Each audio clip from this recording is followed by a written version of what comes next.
What's up mga idol? I am Jepoy and welcome to my new channel. Today I'll show you how to use Dax Attack or Dax ATK for short. First, you need to be rooted in order for this to work. Link in the description below.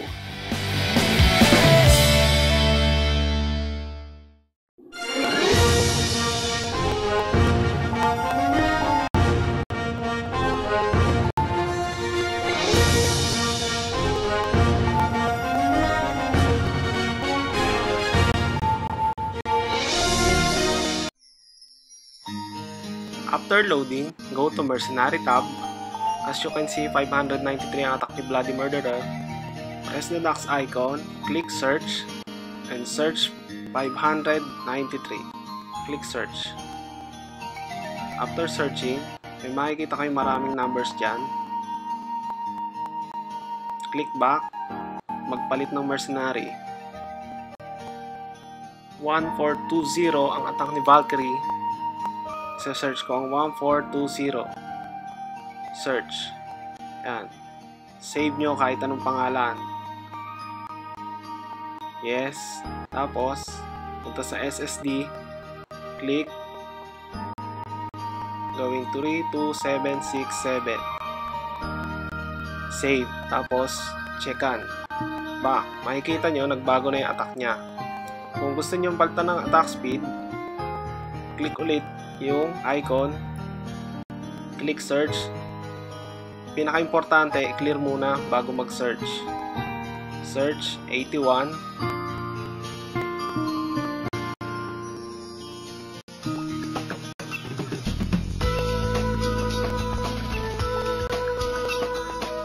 Tapos, pumili ng mercenary na may mas mataas na value kaysa sa 81 para mas madaling maghanap. Search 103. Makikita nyo, dalawa siya. Yung pinakailalim ang pipiliin nyo. Pinangalanan ko siyang ASPD. Punta ulit sa SSD. Palitan ng 32767. Save. Checkan. Sundan lang ang pag-e-edit ng values para ito gumana. Ang maximum na value para sa crit ay 255. Ipapass forward ko na yung sa isang mercenary ko para makita nyo na pwede rin itong baguhin.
If you want to see how to install Dax Attack, please let me know in the comments down below.